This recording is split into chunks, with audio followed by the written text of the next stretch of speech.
بسم اللہ الرحمن الرحیم۔ میرے تمام معزز سننے والوں اور دیکھنے والوں کو میری طرف سے السلام علیکم۔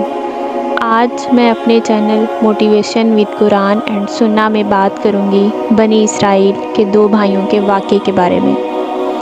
بنی اسرائیل کے قصے میں سے ایک مشہور قصہ دو بھائیوں کا بھی ہے، جسے قرآن و حدیث میں بھی بیان کیا گیا ہے۔ یہ قصہ عبرت اور نصیحت سے بھرا ہوا ہے اور اس کا مقصد انسان کو حسد، نافرمانی اور اللہ کی طرف رجوع کرنے کی تعلیم دیتا ہے۔ قرآن پاک میں سورۃ المائدہ کی آیت 27 تا 31 میں حضرت آدم علیہ السلام کے دو بیٹوں کا واقعہ بیان کیا گیا ہے۔ روایات کے مطابق ان کے نام حابیل اور قابیل ہیں۔ اب میں بات کر لیتی ہوں اس واقعے کی تفصیل کے بارے میں۔ معزز سامعین، حضرت آدم علیہ السلام کے بیٹوں کے درمیان قربانی پیش کرنے کا معاملہ درپیش ہوا۔ حابیل اور قابیل دونوں اپنے اپنے طور پر اللہ کے سامنے قربانی پیش کرتے ہیں، لیکن ان میں سے صرف ایک کی قربانی کو اللہ قبول کرتا ہے۔ حضرت آدم علیہ السلام کے دو بیٹے تھے، حابیل اور قابیل۔ حضرت آدم علیہ السلام کی شریعت کے مطابق ان کی اولاد آپس میں شادی کرنے والی تھی، مگر ہر بار جوڑے کے طور پر بہن بھائیوں کا ترتیب مختلف ہوتی تھی۔ اللہ تعالیٰ نے اس وقت حابیل کے لیے ایک اچھی صورت والی بہن کا رشتہ مقرر کیا، جس پر قابیل کو حسد ہوا۔ قابیل اس بات پر ناراض ہوا کہ وہ بہن اسے کیوں نہیں ملی جسے وہ پسند کرتا تھا۔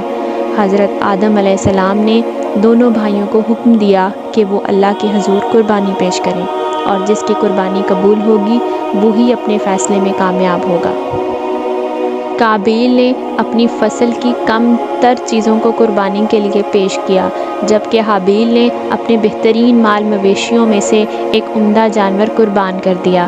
اللہ تعالیٰ نے حابیل کی قربانی کو قبول کیا کیونکہ اس کی نیت خالص اور دل میں تقویٰ تھا، جبکہ قابیل کی قربانی رد کر دی گئی۔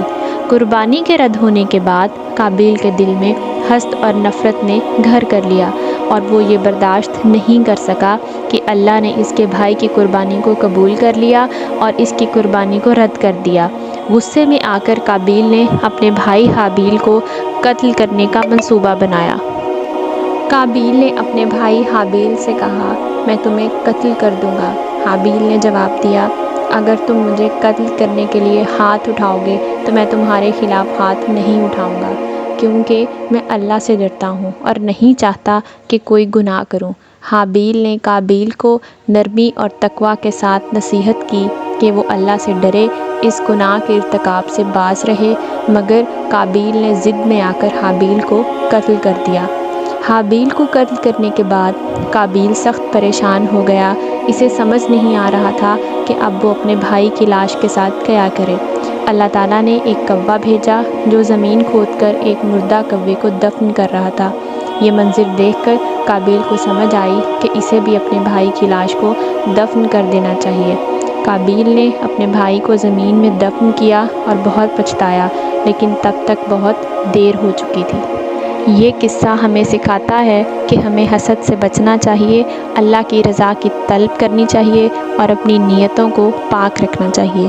امید کرتی ہوں آپ کو یہ میری ویڈیو پسند آئی ہوگی۔ اگر پسند آئی ہے تو میرے چینل کو سبسکرائب کر دیں اور مزید اسلامک ویڈیوز کے لیے میرے چینل سے جڑے رہیں۔ اللہ حافظ۔